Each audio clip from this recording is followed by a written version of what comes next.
Good morning. Instead of good afternoon, this is Mindfulness Monday, and I think I had it down as episode 3, but I don't. I think it might be episode 4, but I'm not sure. I will have to check on that one. It will be. Just goes to show the kind of morning I'm having. How are you doing? I hope you're well. Hope you are all safe. Hope you have not been blown around by the wind and storm Eunice, I think it is. We've been okay in the Midlands. It's not been too bad at all. What I wanted to share with you today was a bit of poetry. I am not a poetry man at all. I am not someone who sits and reads Wordsworth and all of those kind of things and gets all juicy about those kind of words. It's just not me. But over the last few, over the weekend, I've been on my MSc and this bit of poetry has come up a couple of times. And also it was something which was flashed in front of me when I did my breathworks course back in the summer of 2021. And it's a really interesting piece of poetry, which I'm going to show you in a moment. I'll read to you as well, and it'll be like Listen with Dave.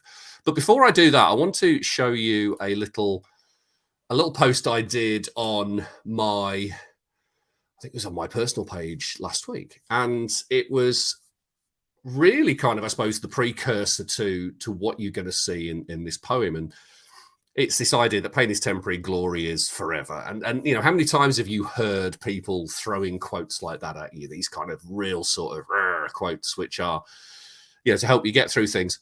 Do they have utility? Absolutely. You know, I've been in the gym and I've had a trainer who's turned around and said, here is something which will help you to get on. You know, sweat is just the fat leaving your body, or, you know, tears are just the pain leaving your body. Something, you know, something trite and something useful in the moment, but ultimately not true. And the reason I put this up is, you know, pain is temporary, glory is also temporary. And the reasoning behind this, quite simply, is if we are in a place where we don't want pain, we don't want these uncomfortable sensations, and we want them to pass quickly, and we're going to regard those sensations as something which are just transient and will pass quickly. They don't always feel like it.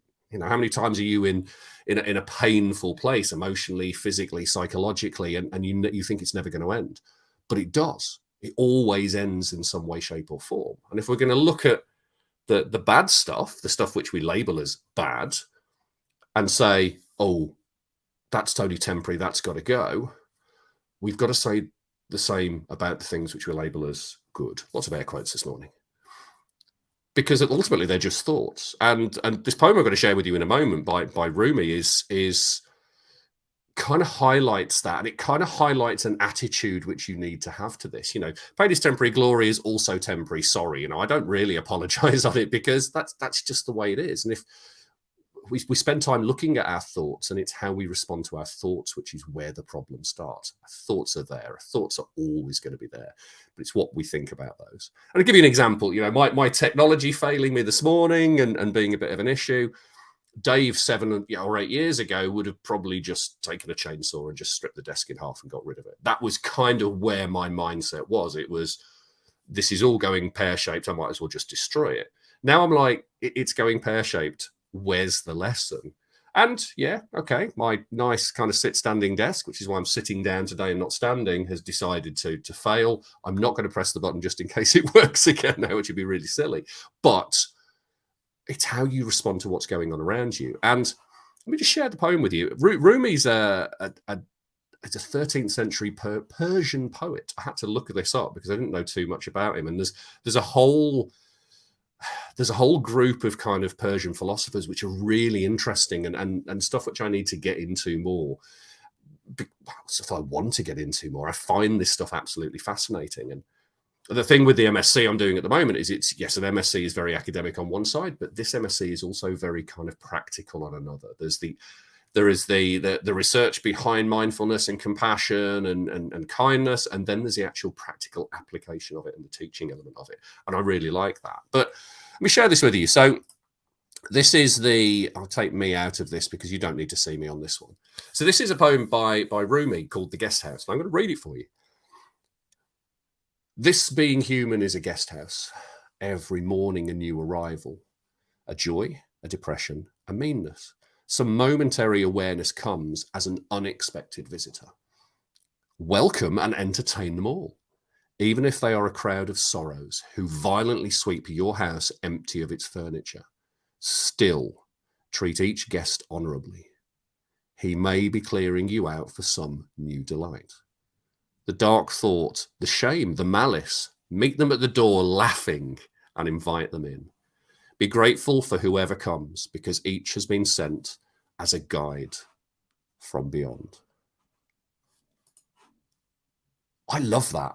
And the more I read it, the more it kind of gets me here. The more I enjoy it, the more I see it for, I suppose, what it is, and see how I can actually use it. And that bit about being a guide from beyond, excuse me, I love that. I really love that as an ending to it. But it's this idea that whatever is coming into your life, whatever emotion, whatever thoughts, whatever feelings, welcome them and sit with them. And I know that in the past that I've been guilty of really trying to push away from bad feelings. And I talked last couple of weekends ago, our cat died, and she literally died in my arms. And it was such an experience for me to have her lying in my arms as she died. Yeah, do I want to get away from that feeling of sadness and loss? Absolutely. But I'm also aware that that's a very special moment, and that's something which is very, very powerful. And I sit with that, and I feel that. But whatever feelings come through your life, whatever emotions come through your life, all of those have a place, all of those have a part, and all of those have something to teach you. And my invitation today is that the text of this is in the text of this post, the text of the Rumi poem. Go and have a look at it. Go and have a read of it. See if it's something which resonates for you. See what you can learn from it. We talked about this a lot over the weekend on the Masters, where for some people, they had an emotion at the door, which may be depression, and they were not ready to let it in. And it's okay to turn around and say, you know what? You're kind of in my house a little bit already, or maybe you're just looking through the window. I'm not ready to let you in yet, but as soon as I am, I will. And having that dialogue with your emotions is for me, is a beautiful thing. So that's my invitation for you today, is to have a look at that and see how it resonates for you. And I'd love to know your thoughts. Come back to me, give me a shout, DM me, drop it in the comments, whatever works for you. Thank you very much. See you later.